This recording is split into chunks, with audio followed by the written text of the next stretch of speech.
Thank you so much for being here, and welcome to the Heiwa Peace and Reconciliation's gathering this evening under the auspices of Give Thanks, Not Hate, That is the Path to Peace. And I really think that is where we are today in the world. My name is James Lynch. I'm an officer of the Heiwa Peace and Reconciliation Foundation. I'm also a minister for Risho Kosakai, a Buddhist lay group here in New York. Well, to begin, we're going to want just everybody to know there are going to be two parts, a part one and a part two. The first part, we're going to have Arts for Peace, and then in the second part, which we invite you, of course, to stay for, is going to be an interfaith peace dialogue surrounding the screening of Manji, a documentary film, best short documentary at the Albany Film Festival, and I think you'll find it very exciting and interesting to watch. So, anyway. Yeah, good evening everyone, and thank you very much for joining. My name is Reverend Dr. T.K. Nakagaki, and I'm president of the Heiwa Peace and Reconciliation Foundation New York. Thanks James Lynch to be chairperson today. And today we also have an interfaith part of the elements. And so begin with the interfaith prayer and sensor from the east. So it's southeast. Yeah, okay. So he's from India and from Japan, so originally. And so we start with prayer. So maybe you can relax yourself and follow your breath. We'll start with Kanchi.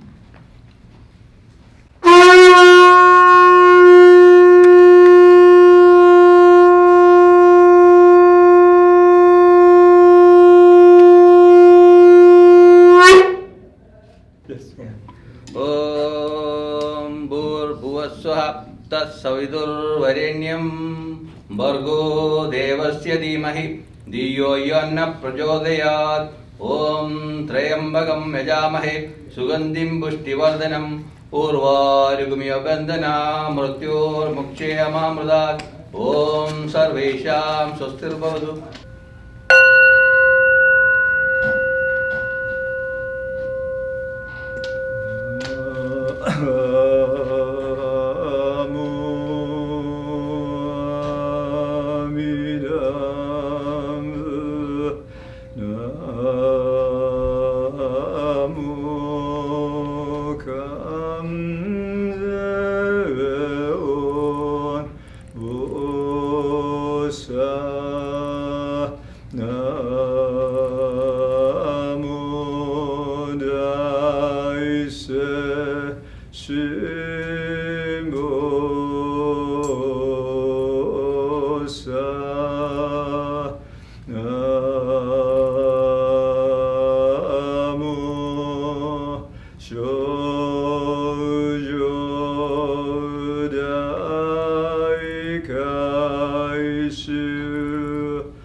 DellaFave. Let me say something about her. She's become a familiar face to millions of television viewers in the late 1960s and early 70s through her work each week on the Dean Martin's NBC television series.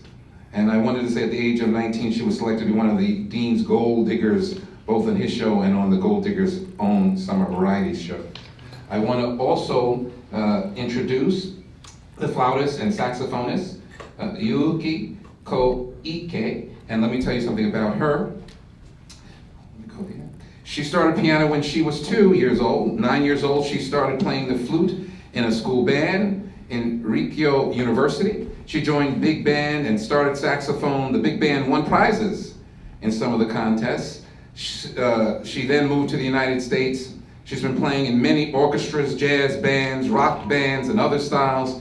She formed her own band called Wafu, which creates amalgam of jazz and Japanese sounds. And last but certainly not least, we have dancer Nahoko Sugiyama.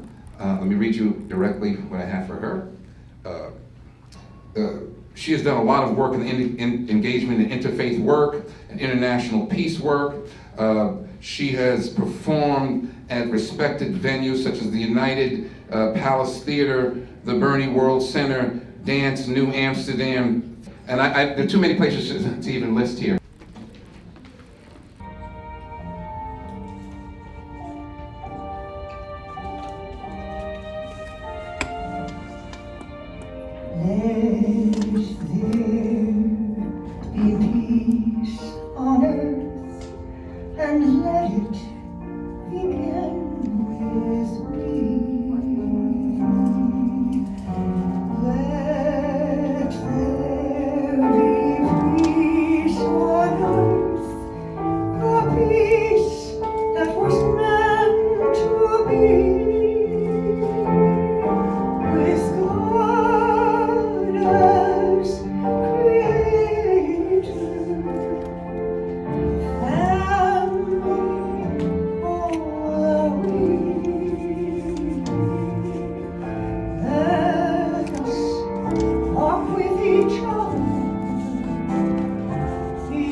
But this is actually very important. You know, the Heiwa Peace and Reconciliation Foundation was formed at a time when, I forget the Congresswoman's name, but she was saying over and over again, we needed to have a think tank for peace. We have a lot of think tanks for war, and Veneral Nakagaki took up the charge and created a think tank for peace.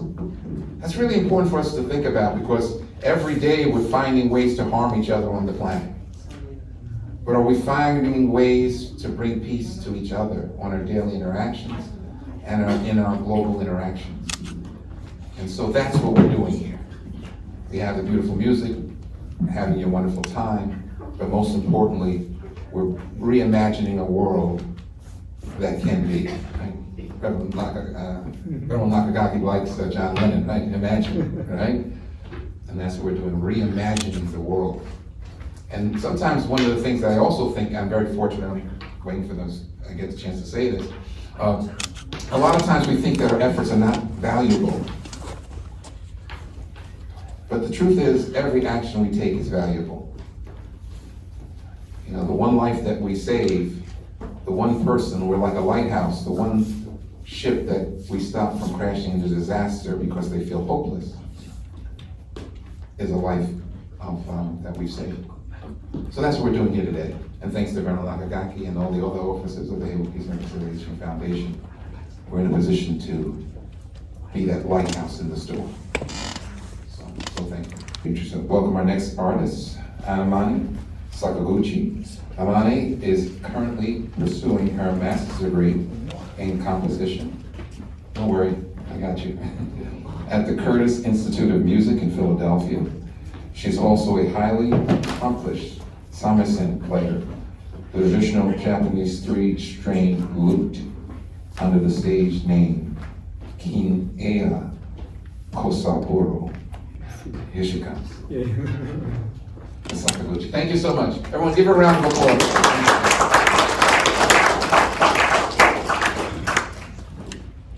Good evening, everyone. My name is Amane Sakaguchi, and I'm a shamisen player, which is this instrument, a three-string plucked instrument from Japan. So let me explain about the instrument a little bit. So this instrument was born, they started playing this instrument about 350 years ago, which is comparatively new among all those Japanese traditional instruments. And it was originally for accompanying Kabuki performances, if you're familiar with Kabuki. It's a traditional Japanese theatrical art. So this instrument and the whole genre of nagauta is meant to, for example, express the character in Kabuki performances, emotions, and what is going on in the story. And so it's basically very dramatic, very compelling. But since the music itself is attractive enough, they decided to do concerts of nagauta instead of, accompanying Kabuki, instead of as accompaniment for Kabuki. And that was about 300 years ago. And then since then, we do both Kabuki accompaniment and solo concerts. Not solo, but we always play in ensemble forms. So this is very rare that I play solo with my instrument. So today, let me introduce the first piece I'm gonna play for you. It's called Tanuki, and it's literally, it literally means raccoon. So in Japanese legend, raccoons are said to beat their stomach while people are asleep, so after midnight. And nobody has seen raccoons doing that, but it's a part of the legend. And people imagine how it sounded like when they beat their stomach. And so my great-great-great-grandfather in 19th century, he's a composer, and he composed a lot of 1/3 of existing nagauta pieces. And then, so Tanuki is one of his compositions. And there are some parts that's depicting raccoons beating their stomach. So hopefully you'll find the place. And if you find a place, you can, you can say it aloud, you can clap, whatever. It's not that, classical, old music. So please enjoy, relaxed, and so first piece, raccoon. And also let me introduce a Kabuki actor, Hashigo Nakamura. He came all the way from Japan to perform tonight. And he wants to share how he does his makeup, which inspired a lot of Western movies and stuff. So, for example, Star Wars are definitely inspired by Kabuki makeup. And so it's really cool to see how he does that. And while I'm playing raccoon, he's doing his makeup, and it's gonna be, I hope it's gonna be a lot of fun.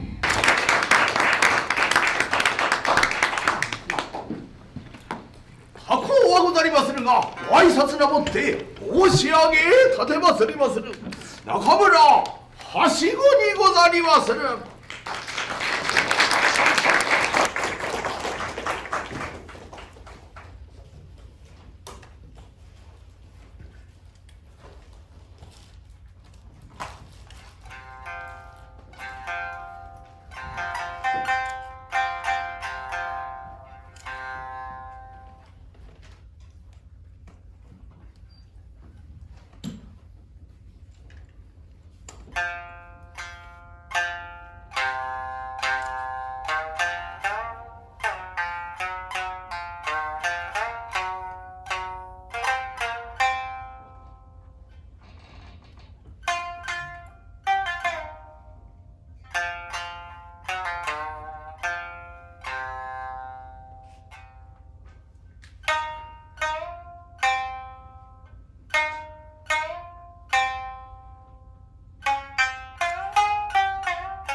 Did you enjoy the makeup and raccoon sound? That's wonderful. excerpt from a piece I'm gonna play for you is called Ozatsuma. And it's something we play, Shamisen players play when the actors are changing their costumes behind a curtain. So that there's no this awkward, like, what are we gonna do kind of moment when they're changing their clothes or maybe changing their makeups for like 5 minutes. So it is designed to be very virtuosic, very entertaining. And this piece, so Ozatsuma, is actually expressing this view of foggy Chinese mountains, and a specific bridge between those mountains where ordinary people can't cross. Only someone who has this Holy Spirit from Buddha can cross. So please imagine the high mountains in China with fog and sort of dignifying atmosphere. Hope you'll enjoy it.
play some folk music from Japan together.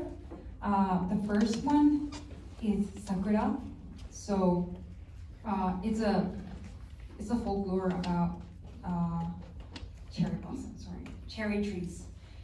And then the next one, we're gonna improvise a little bit, and then gradually leading into akatombo, which is, I don't know the English word for that. Dragon. Yeah. So thank you. Hope you'll enjoy it. Thank you.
ていぶこしおぬ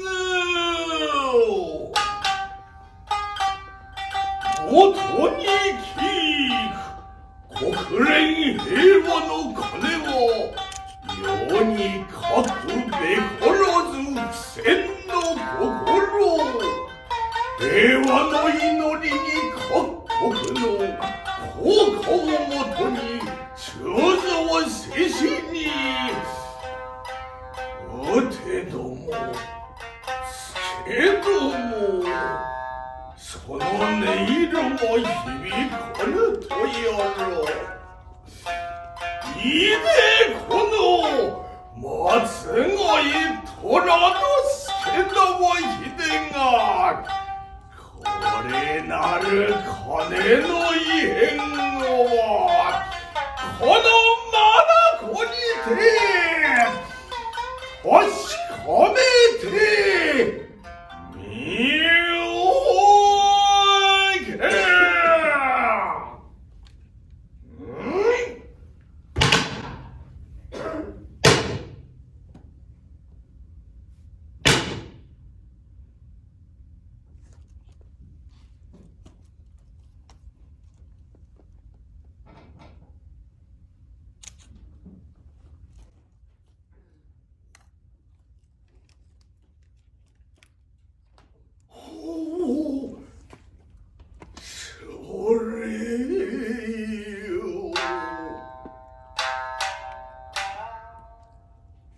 世界まだ戦争を根絶せず人の鳴き声叫び声世界各地にくすぶるを鐘が嘆きし印なるか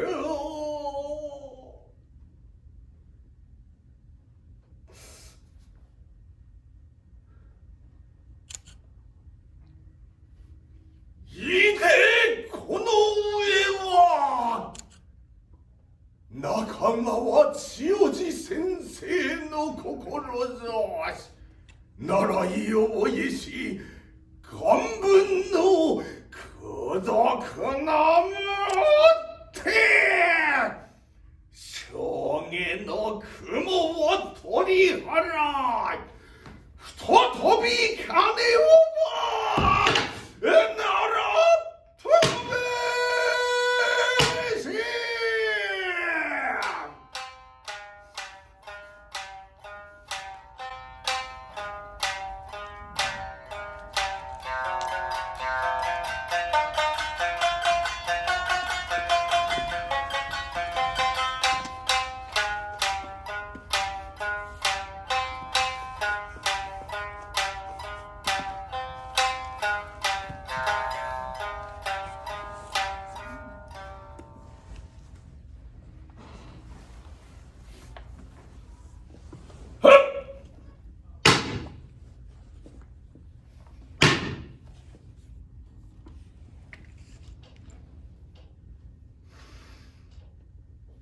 それ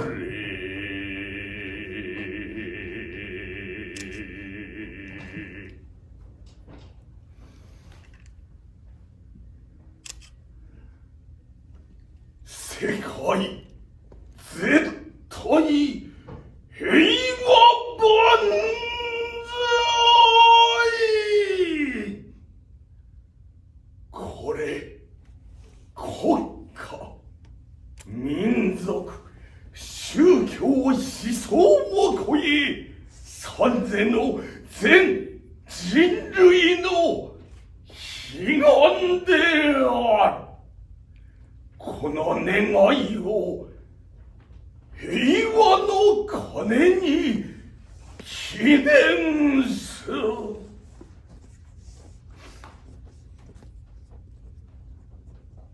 奇妙継承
今なったるは平和のもと、ひとたび打てば万里に響く。宇和島越えて国々へ届く心地は、なお秀が喜び。平和の誓いも今ここに、良き中川の清き流れ、千代万歳ととしえに。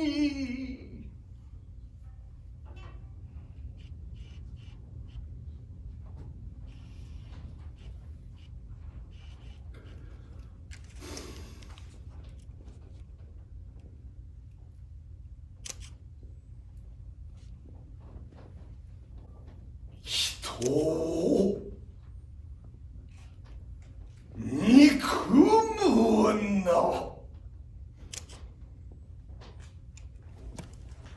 人を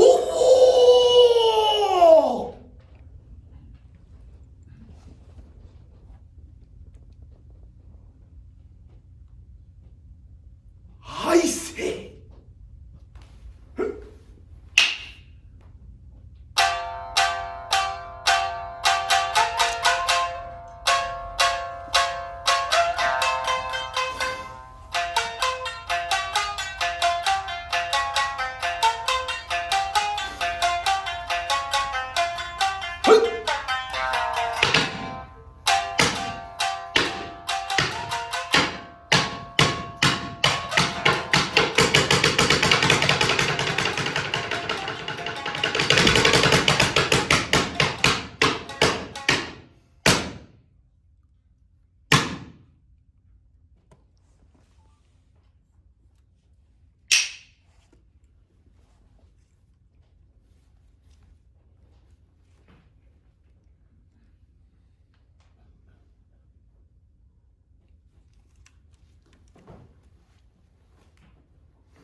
皆々様へより良き未来で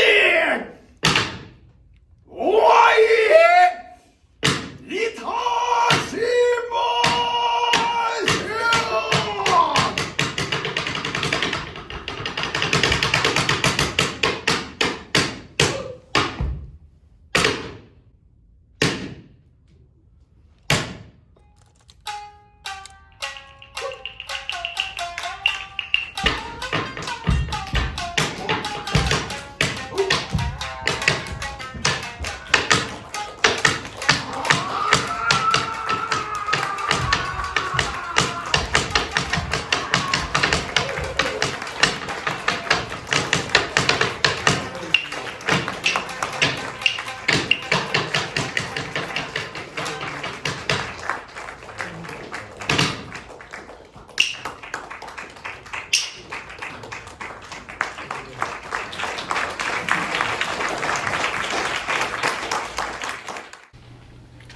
No more killing of people.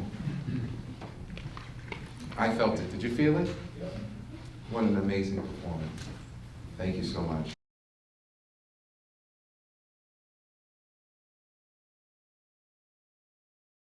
So we'll start the film. So I guess it's getting ready.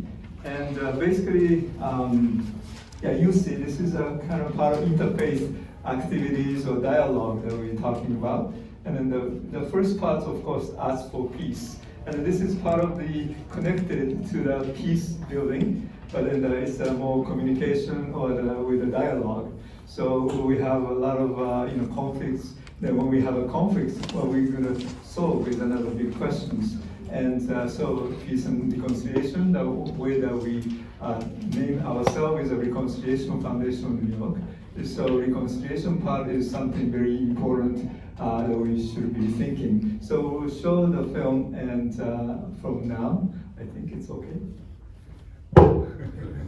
Okay. So then, enjoy the show.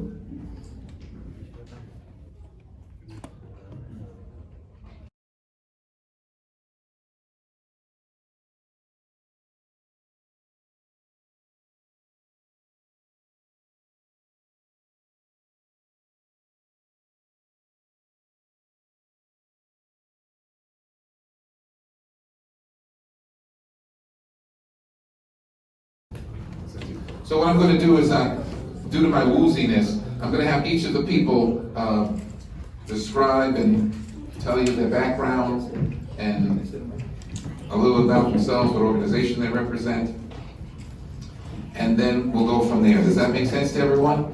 Let's have an intimate discussion and we can go from there. We only have 4 mics, so I'm asking the people 2 there will share. Is that fair? So let's start with you, Sandeep. Thank you. Please tell them where you're from. Maybe some ideas about the swastika, some opening remarks, and then go from there. Thank you so much. So my name is Sandeep Somani. I'm a member of Coalition of Hindus of North America. It's a grassroots Hindu advocacy organization formed around 5 years ago. And one of the things that we are working on is educating people about the origins of swastika and the meaning of swastika and the distinction between hak and cross. And one of the things we have been involved in is the swastika, drafting the swastika proclamation, and where Koike-san has been a very important ally. And the proclamation is, I was very pleasantly surprised to see it on the desk outside, stuck on the desk. And so I think I would encourage everyone to read it, and it's a one-pager on whatever was there in the documentary. And by the way, I just want to congratulate Koike-san for on the documentary, very nicely done. And he has been showing us clips from this documentary for many years now. I got to see the whole thing for the first time today, and very happy with it. Yeah. Thank you. Thank you, Sandeep. Hello everybody, my name is Peter Rogina, and I'm one of the co-creators of the lights you see off to the side here. This is Peace Lights, and a little bit more than 10 years ago, Peace Lights was created after a year of doing some light art projection in New York City. And the predecessor to Peace Lights always got comments on the street, like, oh, that has really good energy. So we wound up creating a piece called Peace Lights. It got adopted by the New York Peace Coalition as their international symbol for peace and nonviolence. And then a couple weeks later, peace organizations from 14 other countries adopted it. A couple weeks later, the United Nations International Year of Light endorsed it, started playing all around the world. So let me just quickly say that when we come around again, I'll tell you what the symbolism is. Hello, I'm Reverend Susanna Mako. My background is Christianity. I'm an interfaith minister. I think I have a funny story. When I was in 4th grade, you know how they ask you what you want to be when you grow up? I said I wanted to be a translator for the UN. And though I haven't been that, in a way, I wrote the first book that featured the traditions of 14 religions, dozens of cultures, and I've been a member of many interfaith organizations. I've been on the Council of the World, I don't know where Borge is, but World Yoga Community, and TK and I have done many events together, and I love the documentary, by the way. I think it's so educational. And I think what I would say about the swastika, I'm very aware, I've been to Japan. It is a symbol of peace, and I do believe the truth will set you free. But for someone who's had family murdered with that symbol in their face, maybe that someday they can understand it here, but not here. I think it will take time. Well, thank you. My name is DK Nakagaki. I introduced myself in the movie, so I don't have to.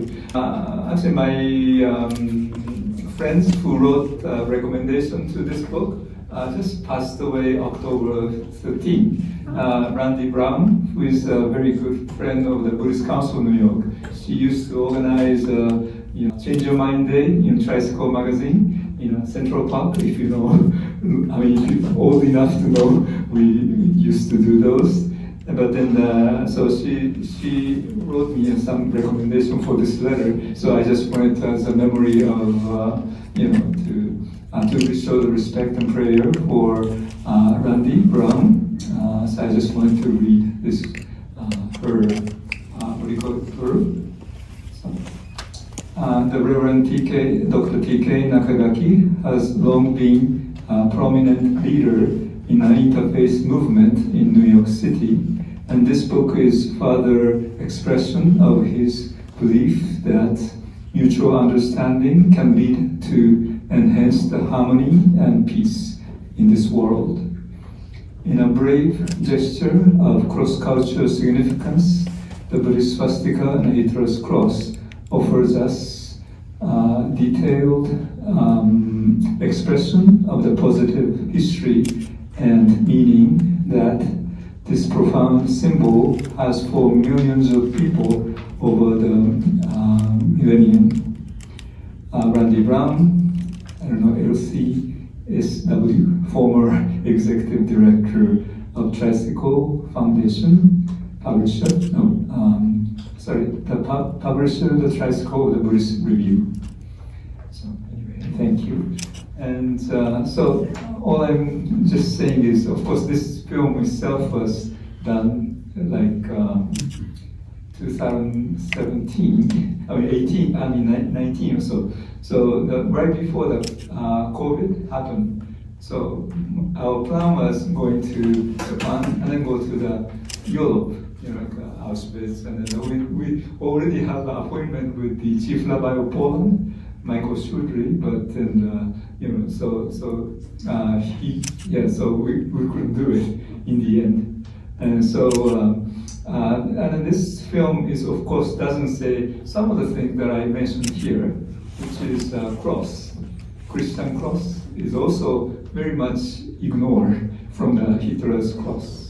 So it's a Jewish symbols for at that time also is the connected. So that's another half of this page, which never really mentioned in things, but in the future, because Aryan, the word Aryan, that's also Sanskrit.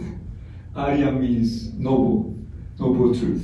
So noble truth, who experience the noble truth is the Buddha, which is the so that's the enlightenment, the symbol of enlightenment, and so it is definitely very different symbol.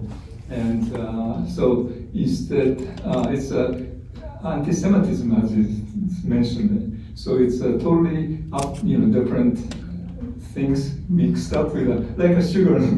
I'm always right here. We don't have any example of it. That's like same sugar and then salt.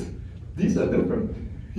Taste different. How you use it is different. But they mix it, then you have problems. So that's what I try to bring it. It's not whether the one side is right or wrong. No, it's just the truth is the fact is there's a difference thing. The name is different. So if you change the name, you cannot call my name as a different person. So that should be fixed somehow. Then you create a much more clear differentiate the things that have been used and have not been used, or whatever. So the words for me is a very important subject. And so I think that this movie gives at least a good sense of that particular one. And so Aryan doesn't mean anyway white supremacy. Actually, it's nothing to do with the white supremacy, but at the same time, during those times, it just came with all those things. So it's a lot of uneducational. We need more education about those facts, I feel. So anyway, but thank you very much for watching it. Thank you so much. Let me ask some questions. Thank you all for being here again. Thank you, the audience, for participating and listening. My first question was with regards to the movie that we saw, the documentary. Let's go to the hard question first. Huh? You can tell your opinion. My name is James Lynch. I'm obviously I'm a Buddhist. Rishoku Sakai, Japanese Buddhist lay organization here in New York. And in the context, I guess I flow from both worlds in the context. I'm born and bred here in New York City. But, you know, I have a lot of people who are my friends in the context of Buddhism. For example, where I work, some of the other people brought me I wear these little charms like this. And one of the people, I was just saying to Sandeep before I came up, that one of the people who I work with brought back one of these types of charms, but with a swastika on it. Right? And so we have to be at the same time that, so they know me, they were from Vietnam, so for them it's a lucky symbol, right? You know, but at the same time I have to be very mindful, as I was telling Sandeep, you know, if I fall asleep with that bracelet on with the swastika on it, someone's gonna say, what's this black guy with the swastika on? What is he trying to say? You know, secretly a Trump guy or something like that, right? So we're actually, I think, in an interesting time in the world. Now, as a Buddhist, I always say there's an idea called dependent origination. And the idea of dependent origination means we're all one. We're all connected. The labels that we put on each other are just symbols that often block us to that truth. And when we realize that we're all connected, our goal should be to bring out the compassion and love that are possible. So, but that's the beginning, right? And that's why we're here to have the discussion, because like Baron Nakagaki has indicated in the video, so many people don't know about the hook and cross. They don't know those words. They've never heard them before. They only think of them in the context of the swastika. And so it's hard for them to even imagine that symbol being something positive for anybody, because they have no context around it being positive. So that was the first question I was going to ask. We had, how do you respond, each of you, to the rabbis who we heard in the video, real concern that the swastika represents real harm for others based on the deaths of millions? How do we respond to that real concern? Do you want to take the easy one first? I think, as it was suggested in the documentary, that we should go back to the facts, and just a couple of facts is that so first of all, swastika even here in US was a positive symbol. I mean, there were sports teams named after it. Was shown in the documentary called named Swastika. I think there was a hockey team. In the original German, Hitler's main camp, he never uses the word swastika, he uses Hakenkreuz. The first English translation of main camp by Dugdale also translated it as a hooked cross. That was in the documentary as well. So if it had just continued as from Hakenkreuz to hooked cross, we would never have this discussion at all. So I think words matter, and I think if we recognize these are the facts, and then as it was also said that there has been many generations of misinformation, so it will take some time for this to go away, and then we can find how to resolve this. But if we think about it, there is really no problem for us to distinguish a burning cross from a holy cross. We know that one is a symbol of hate and another is a symbol of peace and love. So because we have two different names and we are associating those names with different contexts, the same thing can be done here as well. We associate Hakenkreuz with the context of hate, and we associate swastika in the context of peace and prosperity. So I think that's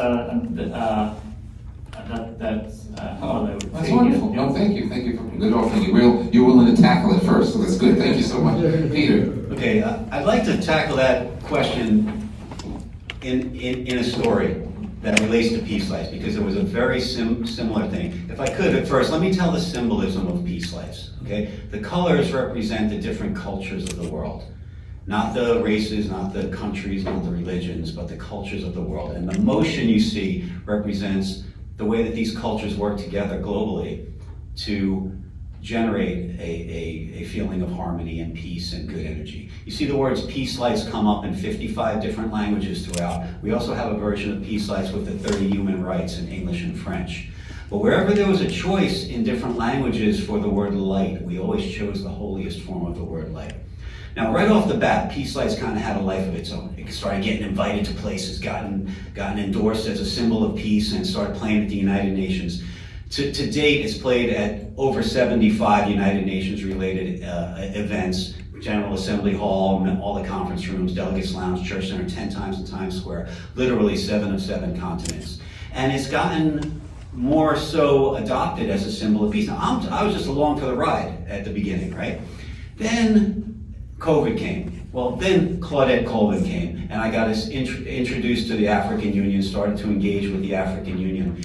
So the story I'm going to tell you that relates to the person who we're talking about, the rabbi, comes out of Africa.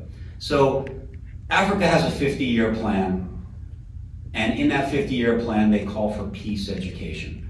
And it's something that, from an African Union level, they can't get their arms around. It's just too big of an issue, too many different balls in the air, and certain countries that really aren't terribly committed to that idea of peeling back the onion on peace education, right? Even though it showed up in the 50-year plan. So currently, Project Peace Lights, which is an NGO with a mission to help accelerate peace education, is in 30 countries in Africa.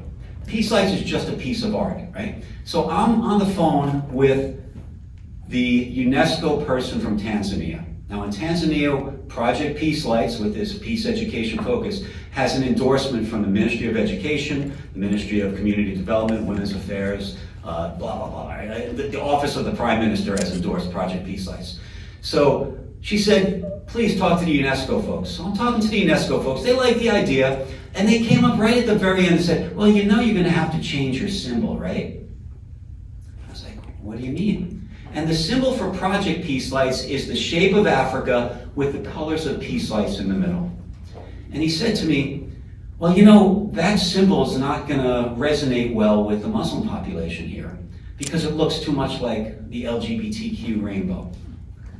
And I was like, wow, you know, I wasn't expecting that, right? A misappropriation of a symbol, right? And it wasn't the first time I had heard it. So the first time I heard it was from someone from South Sudan. Second time I heard it was from someone from Cameroon. And the immediate way that we addressed it was through education. We said, this is not what this means. You know, it's not a rainbow. It doesn't it has colors. Colors are a gift from God, right? Light is created by God, right? You know, there's an education component. And by the way, here's the link that goes back to 2015 that tells you what those colors mean. So I would like to respond to your comment by saying that we have policies around how the symbol of all the African countries will present Project Peace Lights, and one of the symbols is you have to show the colors of peace lights. It has to say Project Peace Lights and the name of the country, and that's it. So I'd like to meet with the Grand Mufti when I come back here. Not back here, I haven't been there yet, but when I come to Tanzania, I would like to meet with the Grand Mufti and have this discussion, because I would like to get support and kind of someone out ahead of this potential issue. And that request went to the Office of the Prime Minister.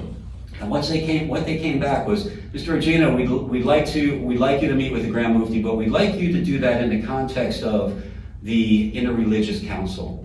So I look forward to trying to bring that conversation about misappropriated symbols to the Interreligious Council of Tanzania. And I certainly talk about the Manji in these discussions as one of the many misappropriated symbols. There are a lot. I actually looked it up. There's no shortage of misappropriated symbols of good in this world. So anyway, I'll pause there for now. Oh, thank you very much, Suzanne. One thing I want to commend you is on your courage. That took courage to write. I don't think you thought so, but I think now you've realized it, maybe. I wanted to say something about what Sandeep said. I'm wearing a cross. For so many people in the West, this is a symbol of salvation, forgiveness, kindness, the Christ. And yet a burning cross is a symbol of hatred and racism. So any symbol can be co-opted, and I could understand your position and the position of millions and actually billions really of people that taking this symbol that symbolized harmony and peace and goodness and love, and then the Nazis come and co-opt it for hate. Now, to your question, the rabbi's question, I think peace begins when you empathize and understand both sides. And we need to understand both sides. He made a comment, do you say, do you choose kindness or truth, right? And I would say, what Rabbi always said, the interfaith, why instead of? Why not in addition to? Why can't we choose kindness with truth, truth with kindness? Rabbi Ross. Rabbi Joseph Gelberman. Gelberman, yeah, Joseph Gelberman. That's it. That's what I'm right. saying. That's racist.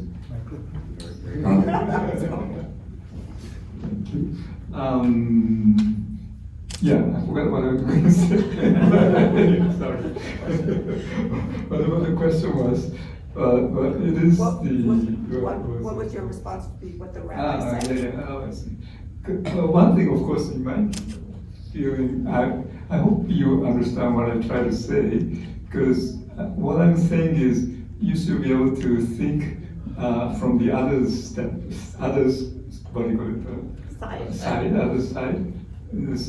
So which means, well, if you are the side of the swastika, you might feel sorry. But I guess somehow the rabbis, I don't know, sometimes,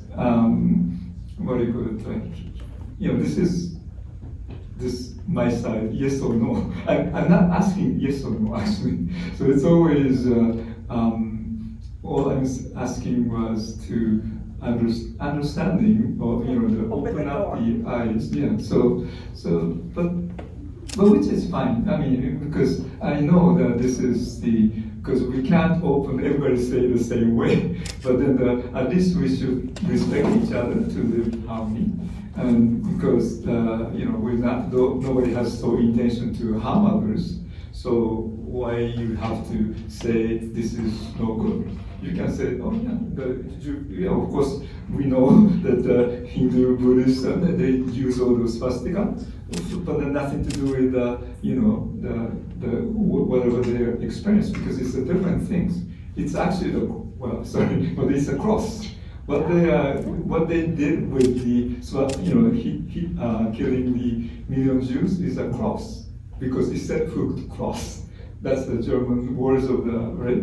Then why do you blame the other side of it? So maybe you may want to change your kind of open-minded part is something that I feel like very important for the dialogue. Because if we decide this is me, I don't want it to open it, I don't want it to hear, then it doesn't go anywhere.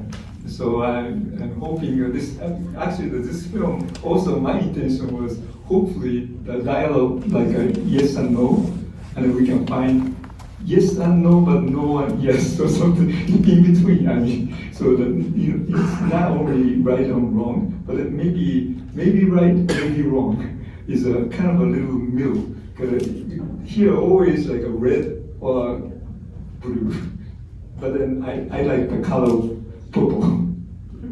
Do you understand? The red and blue create the purple. We like the peace lights. Yeah, peace light. So that's the connection with that. And then probably when you're really looking at the history, most interfaith symbol ever existed in this world, entire world, is probably a swastika. Because that particular symbol is a symbol of the light, symbol of connection, symbol of the existence together. So it's not like one of the symbols, but the human symbol that ever should be practiced, because it's equally representing from 4 legs, north, west, east, west. I mean, sorry, did I say wrong? No, north, east, west, south. South is missing, but sorry. But so each one has all those encompassing entire world, and so it's an entire part of the human, what do you call, one of the, because it's a light, it's a light symbol. And so, we receive all the light, and because of the light, we are able to keep, live our lives. So, in a way, it's a very fundamental symbol that people can easily see as a good symbol. But unfortunately, of course, those things happen in a, But so we'll see. I'll just quickly add about this universal nature of this symbol in the sense that even the Native American cultures here had similarly shaped symbols. Obviously, they called it something else, and it had a very positive meaning. So somehow all different cultures all over the world discovered this shape, and they always associated it with something positive. So that I was not aware of that fact. I was only aware of in India where I grew up. It's everywhere. Everyone calls their businesses swastika. You can't have any ceremony, any religious ceremony, any festival without swastika. So it's everywhere. It's very normal for us. Just like you got your bracelet with Manji as a gift, and it is the same for us. It's very normal. It's positive, and yeah. Well, I love what you interjected there, because that leads to my next question. We heard from you the idea of the real meaning. Go back to language. We heard from Peter the idea of education. We heard from Reverend Suzanne a broader view. We heard from Venerable T.K. Nakagaki the idea of sort of going against dualism. That's when he talked about the color purple, finding that middle ground, sort of piggybacking on what you said, Reverend Suzanne. And the question I have from there, and where we are in America in 2025, is who gets to decide meaning? Who gets to decide meaning? Right? In other words, you just, Sandeep, you pointed out, in India it's all over, and before good luck, people get married, they put the swastika on it. So who gets to decide the meaning? AI. Artificial intelligence. So that was the case. Okay. So, what is meaning, right? Meaning is a personal thing.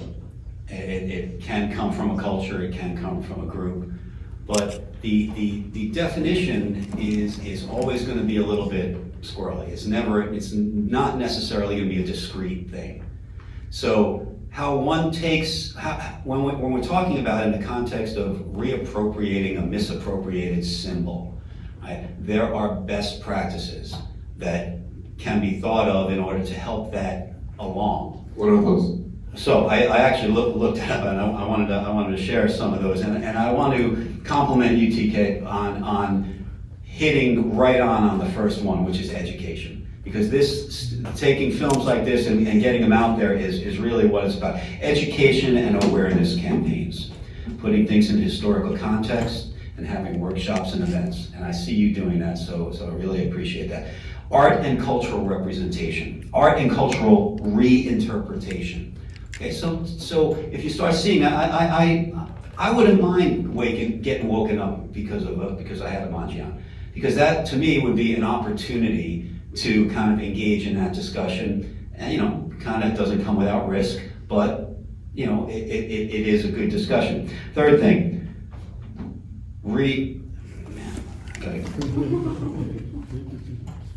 recontextualizing in new spaces. So taking the thoughts of peace and symbols and using that. Collaborative community efforts. Interfaith cultural dialogues. Digital platforms and social media. Hashtag campaign storytelling. And I think the book is kind of, has legislative and institutional actions, creating new symbols that are hybrids or an evolution over time, and community support networks, grassroots movements, and capacity building. So best practices are what's going to lead to whether or not a symbol gets rethought about in different ways. We're at a point in history where once it's out there, Pandora's box is open. It's never going to disappear. If we went back 500 years, stuff just disappeared that we never even knew about, right? Symbols and whatnot. But here, we're in a situation of, it's out there. Let people know about it. Don't expect everybody, and I love what you brought up about Rabbi Gelderman's, always in addition to never instead of, always in addition to. And by the way, Rabbi Gelderman lost his whole family in the Holocaust. Yes, he did. Almost all. Almost all. Yeah. I'm an interfaith minister from that tradition as well, so yes, go ahead. Suzanne Burns. In the West, there's a saying that always, the truth shall set you free. In most religions, in Christianity, God is truth. In Buddhism, you're looking for truth. Truth is in every religion, every culture. Yet it's amazing how people are afraid of the truth in a lot of ways, right? And you can co-op any symbol for good or evil. And I think the Nazis purposely chose the Manji, good, love, harmony, noble, Aryan noble. Because what is evil? It's like the ultimate perversion. So it's perverting the symbol. And I think it is very important to seek truth. But we also have to be compassionate and kind. Because even think in your personal lives, how people, if you force the truth on them, they're terrified. Especially if they're traumatized, like Jewish people, or the burning cross for Black people, okay? So we have to be kind and compassionate and gently educate, gently. Thank you. TK Nakagaki. So, about the truth, so for the talking about, so I quote actually Rabbi Nachman of Bruce, I guess how you call it, but then the part of the things that I enjoy those short kind of a poetry that they have that's Hasidic Jews, and this is a little long, so maybe I will just show the very last part. So it says, develop a good eye, always look for good, will bring you to the truth. Truth is a light by which to find your way out of darkness. Turn it on. If you believe you can damage, then believe that you can fix. If you believe that you can harm, then believe that you can heal. So I like this way. So whatever problem we have, we can also way to heal too. It's not the end of the story, end of the life or end of the story of this part. So that's the. Thank you. I think we're actually past our time. I'm very mindful of the time, and we're very thankful to the building here. In my mind, it's not anybody else's fault. It's my fault. Can I say one final closing thing? I should have said it. Wherever Peace Lights plays in the world, people are encouraged to project their own thoughts and intents for peace into the lights. So if you could take a moment before you leave today, just add your energies for peace so that they'll be part of the collective. So, thank you. Well, thank you. You can ring the bell too before you Ring the bell before you're released. So I really want to thank Scandinavian House.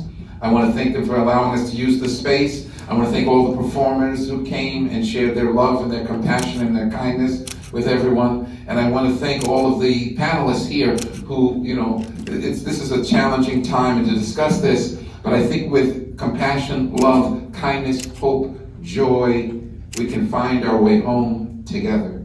We're on the ship together. Thank you so much.